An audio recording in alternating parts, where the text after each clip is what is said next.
ఈ కోడలకి కొంచెం బయట వేరే వాళ్ళతో అక్రమ సంబంధాలు ఉంటాయని వాళ్ళ కొడుకుని కాదు అమాయకుని చేసి ఈ అమ్మాయి ఏంటంటే బయట ఈ విధంగా చేస్తానని చెప్పి ఆ విషయంలో ఏంటంటే అత్తకి కోడల మధ్యన తరచూ గొడవలు జరుగుతున్నాయి.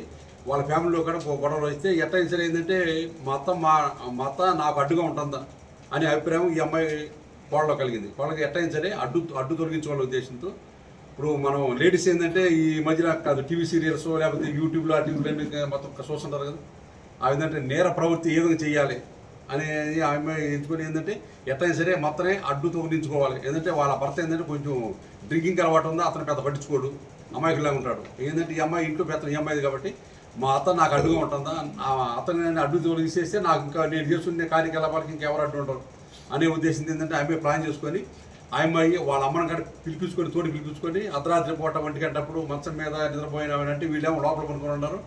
వాళ్ళ లోపల గదిలో భర్త విధంగా ఈఎంఐ అందంటే ఇద్దరు పిల్లలు వేసుకుని 2 మంచమే పడుకొని ఉన్నారు. తర్వాత ఈమె బయట పంచం పడుకొని ఉంది వాళ్ళ అత్త. ఎందుకంటే లోపల భర్త పడుకొని ఉంటే బయట వైపు గడిపెట్టేసి భర్త బయట లేకుండా ఏదైతే పంచలో ఉందో పంచలో ఉన్నామని సముద్రం ప్లాన్ చేసి వాళ్ళ అమ్మగారు పిలిపించి ఇద్దరు కలిసేసి పడుకున్న ఆమె మీద ఇక్కడ ఎదురు భాగంలో ఏమి కూర్చొని మెడకాయ పిసికి వాళ్ళ అమ్మేమో దిండుతో ముఖం అంతా అదివేసేసి ఊపిరాడకుండా చేస్తాం వలన స్పాట్లో ఆమె చనిపోయింది. ఇది సుమారు 1 గంట ప్రాంతంలో జరిగింది, అర్ధరాత్రి 1 గంట ప్రాంతంలో. తర్వాత ఏంటంటే ఈ అమ్మాయి మళ్ళీ ఏమి తెలియనట్టుగా మామూలుగా వెళ్ళి ఇంట్లోకి వెళ్ళి మళ్ళీ పనుకొని తర్వాత ఉదయాన్నే మళ్ళీ లేచేసి ఏంటంటే ఇప్పుడు టిఫిన్ వేస్తుంటారు కదా, టిఫిన్ వంటి కోసం అని ఇడ్లీ అన్ని కూడా మొత్తం రెడీ చేస్తా తర్వాత వాళ్ళ ఆయన లేపి మిమ్మల్ని లేకలేదు ఒకసారి నువ్వు లేచి మిమ్మల్ని లేపని చెప్పి ఈ అమ్మాయి అన్నీ తెలిసే మళ్ళీ ఈ విధంగా నాటుకోవడం మిమ్మల్ని లేకని చెప్పి వాళ్ళ భర్త అంటే ఎవరైతే సరిపోయిన కొడుకు వచ్చేసి అమ్మ లే అంటే ఆమె లేకలేదు అని చెప్పి అతనికి డౌట్ వచ్చేసి ఇంకా బంధువులకిను వాళ్ళ సిస్టరు అలుగులో ఉండేది. ఆమె పేరు కూడు పద్దమాట. ఆమె గారికి ఫోన్ చేస్తే తర్వాత అందరూ వచ్చి చూస్తే చనిపోయింది అనమాట.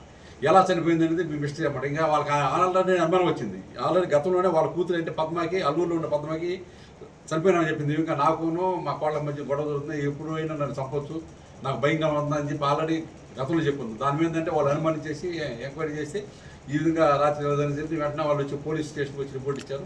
ఆ రిపోర్ట్ ఇచ్చిన దాని మేరకు ఎస్ఐ గారు కేసు నమోదు చేశారు. అది మర్డర్ కేసు కాబట్టి ఆ కేసు ఇన్వెస్టిగేషన్ మన కావలి రూరల్ సిఐ గారు దాన్ని దర్యాప్తు చేశారు. దర్యాప్తులో భాగంగా అది నేర సరిపడి సరిచేస్తే నేను కూడా ఇచ్చాను, అక్కడ అన్ని చూశాను, వాటిని అక్కడ అంత వాళ్ళతో సాక్షితో అక్కడ మాట్లాడాను ఏం జరిగిందనేది.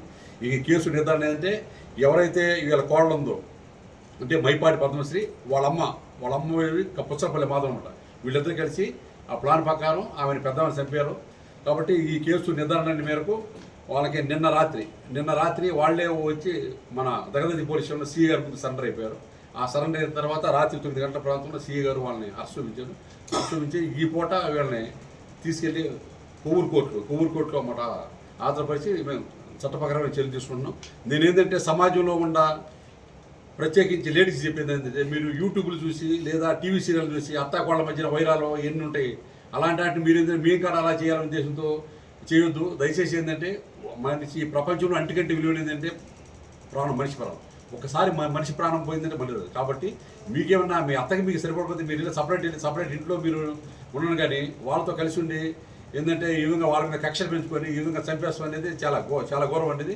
కాబట్టి అందరికీ నేను మెసేజ్ ఇస్తున్నాను, ఇలాంటి కేసులు ఎవరు ఎన్నుకోవద్దు. ఒకసారి కేసులు ఇలాంటి మట్ట కేసు ఎన్నుకుంటే మీ యొక్క జీవితం అంతా స్పాల్ అయిపోయింది. అదేవిధంగా మిమ్మల్ని నమ్ముకున్న మీ పిల్లల కాడ చేయబోతారు.